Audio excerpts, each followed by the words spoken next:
Bismillahirrahmanirrahim. Assalamualaikum warahmatullahi taala wabarakatuh.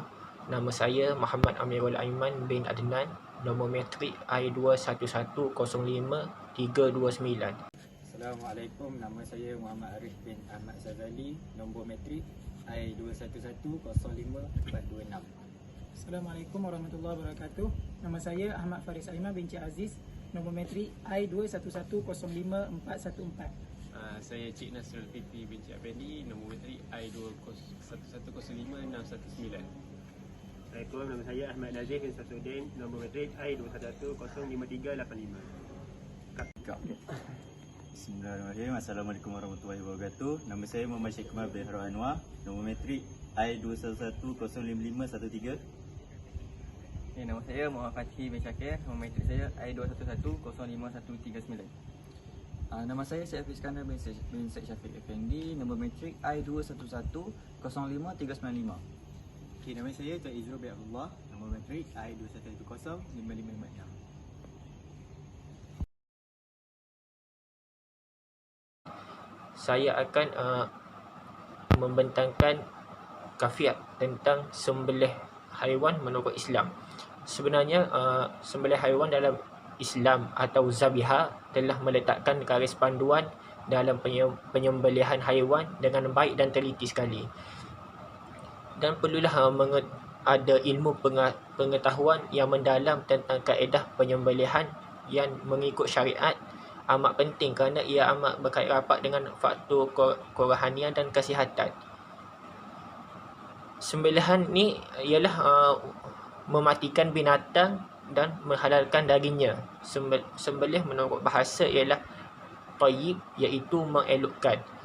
Dan pengertian yang kedua ialah tatmim, iaitu membawa maksud menyempurnakan, iaitu dia menyempurnakan apa yang diharuskan dengan cara sembelih.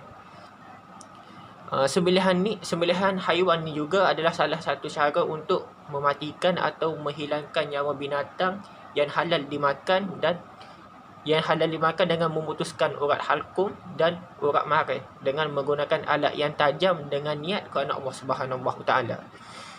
Dan firman Allah Subhanahu Wa Taala juga dalam surah Al-Maidah ayat 3 yang bermaksud diharamkan kepada kamu, yakni memakan bangkai binatang yang tidak disembelih, dan darah, yakni yang keluar mengalir, dan daging babi, yakni termasuk semuanya, dan binatang-binatang yang disembelih kerana yang lain dari Allah, dan yang mati tercekik, dan yang mati dipikul, dan yang mati jatuh dari tempat yang tinggi, dan yang mati ditanduk, dan yang mati dimakan binatang buas, kecuali yang sempat kamu sembelih sebelum habis nyawanya, dan yang disembelih atas berhala. Ni surah Al-Maidah ayat yang ketiga. Hukum sembelih ni adalah wajib, dan binatang yang mati tanpa disembelih adalah dianggap bangkai, najis dan haram dimakan. Seperti mana yang Allah Subhanahu Wa Taala berfirman yang bermaksud dihalalkan bagi kamu segala yang baik-baik. Surah Al-Maidah ayat yang keempat. Pertama sekali kita perlu tahulah untuk sembelih haiwan ni apa rukun dia. Pertama, rukun sembelih ni ialah ada 4, iaitu penyembelih, binatang sembelihan, alat untuk menyembelih, keadaan ataupun tempat atau perbuatan sembelihan. Selepas kita tahu apa rukun sembelih ni, kita perlu tahu pula apa itu syarat-syarat sembelihan. Pertama sekali, syarat sembelih ni juga ada 5. Pertama, hendaklah beragama Islam atau ahli kitab, yakni kitabiyah. Yang kedua, baligh. Dia tidak sah kalau bukan kanak-kanak. Yang ketiga, berakal. Kalau orang gila juga tidak sah. Yang keempat, tidak dalam ihram haji atau umrah. Yang kelima, dengan sengaja membaca basmalah. Firman Allah Subhanahu Wa Taala, maka makanlah haiwan yang halal yang disebut nama Allah ketika menyembelihnya, jika kamu beriman kepada ayat-ayatnya. Surah Al-An'am ayat 118. Syarat-syarat sembelih yang kedua pula tadi syarat orang yang menyembelih ni, syarat binatang yang disembelih pula ialah ada 4, iaitu binatang yang halal dimakan. Kalau yang haram dimakan tidak boleh. Yang kedua, binatang itu masih hidup. Yang ketiga, perlu mati dengan sekali sembelihan. Tidak boleh mati dengan 2-3 kali sembelihan. Yang keempat, wajib putus urat pernafasan, iaitu urat bereh dan urat tempat lalu makan, iaitu halkum. Kalau tadi binatang yang disembelih, syarat binatang yang disembelih ni, yang ketiga pula syarat alat sembelihan. Syarat alat sembelihan ni ada 3. Mestilah alat yang tajam. Alat yang tajam ni mestilah selalu orang guna pisau. Yang kedua, dibolehkan dari besi, iaitu logam, kayu, buluh, kaca, batu atau alat-alat lain yang ditajamkan. Yang ketiga, tidak termasuk gigi, tulang dan kuku. Dan sabda Rasulullah SAW, apa-apa yang dapat mengalirkan darah serta nama Allah padanya, yakni waktu penyembelih, maka boleh kamu makan kecuali gigi dan kuku. Dan aku akan khabarkan kepada kamu sedemikian itu, yakni kerana gigi adalah tulang dan kuku adalah pisau orang Habsyah. Hadis ini adalah hadis riwayat Bukhari dan Muslim. Dan yang keempat ialah tempat sembelih.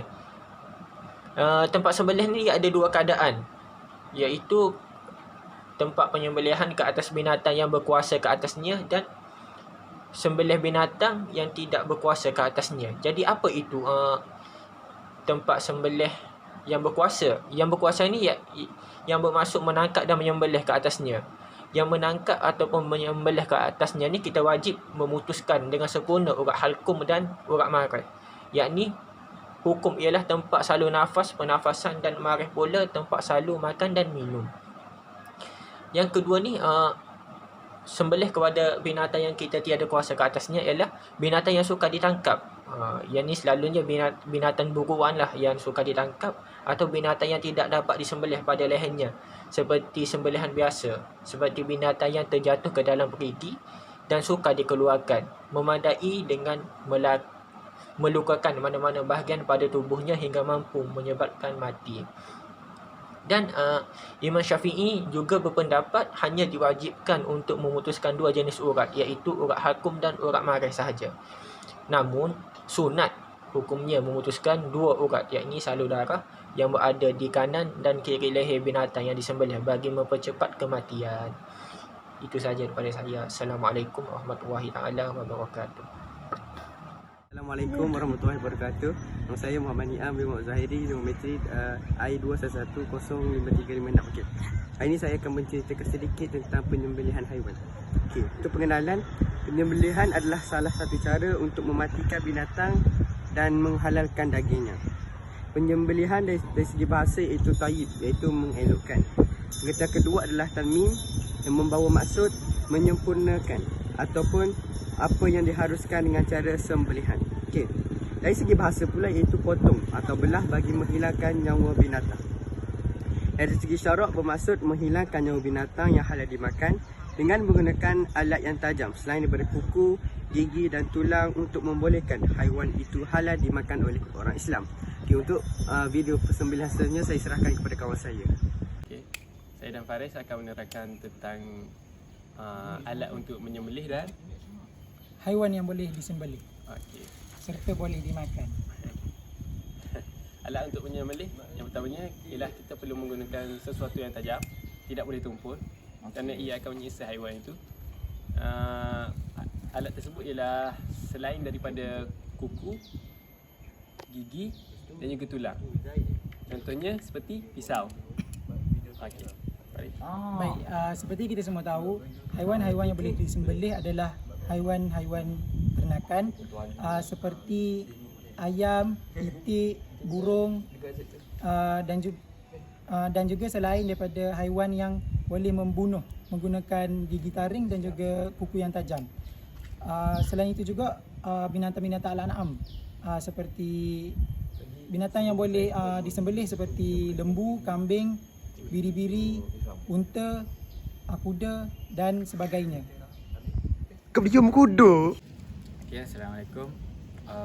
haiwan yang akan kami sembelih hari ini adalah ayam. Okay. So ayam ni dia ada cara pegangan dia, iaitu yang firstnya kena pegang kepak dia. Okay. Kepak dia dikepitkan ke belakang. Okay. Dan untuk kaki dia pula, kita pegang kaki dia tak terlalu kuat dan tak terlalu longgar. Sebab kalau kita pegang terlalu kuat, okay, kalau kita pegang terlalu kuat, daging dia akan jadi keras. Okay, dan kalau kita pegang terlalu longgar pula, ayam tu dia akan menggelepar masa sembelih dan mungkin akan salah potong urat lah. Okay. Okey, seterusnya kita buat cara menyembelih. Menyembelih kita perlu ambil ni halkum, 3 urat halkum merah dan urat apa, satu lagi urat tunjang. Cara menyembelih, kita ambil pisau yang tajam, kita letak dekat halkum dengan bacaan sebagai sunatnya, Bismillah, Allahumma inna hazihi minka wa ilaika fataqabbal minni ya karim. Lepas tu kita potong sebanyak 3 kali sehingga uratnya putus, tertiga-tiga putus. Dan kalau kita terputus sehingga kepala, ia dijadikan makruh sebagai penyiksaan haiwan. Lepas kita habis menyembelih, kita ambil, kita lontar.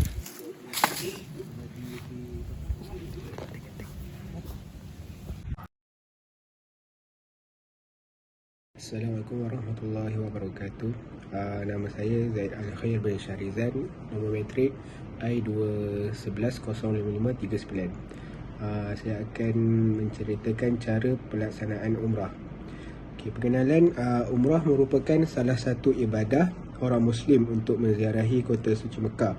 Dalam kita mengerjakan ibadah umrah, kita kena patuhi panduan yang telah disyaratkan di dalam Islam.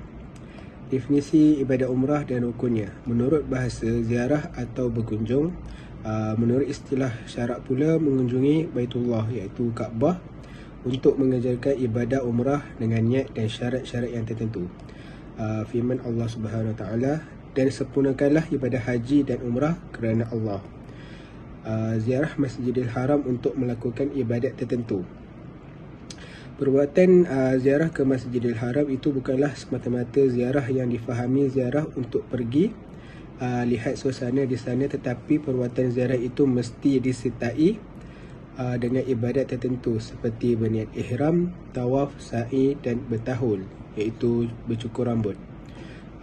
Rukun umrah pula ada 5, iaitu berihram, tawaf ifdah, sa'i, tahawul, bersyukur, yang terakhir ialah tertib. Seterusnya saya akan serahkan kepada kawan-kawan saya untuk tunjuk amali cara-cara untuk cara pelaksanaan umrah. Sekian, terima kasih. Bismillahirrahmanirrahim. Assalamualaikum warahmatullahi wabarakatuh. Nama saya Muhammad Syekh Kamal bin Harun Anwar, nombor metrik I211-05513. Nama saya Muhammad Fathi bin Syakir, nombor metrik saya I211-05139. Nama saya Syekh Hafiz Iskandar bin Syed Syafiq Effendi, nombor metrik I211-05395. Nama saya Tuan Izro bin Abdullah, nombor metrik I211-05556. لبيك اللهم لبيك لبيك لا شريك لك لبيك إن الحمد والنعمة لك والملك لا شريك لك لبيك اللهم لبيك لبيك لا شريك لك لبيك إن الحمد والنعمة لك والملك.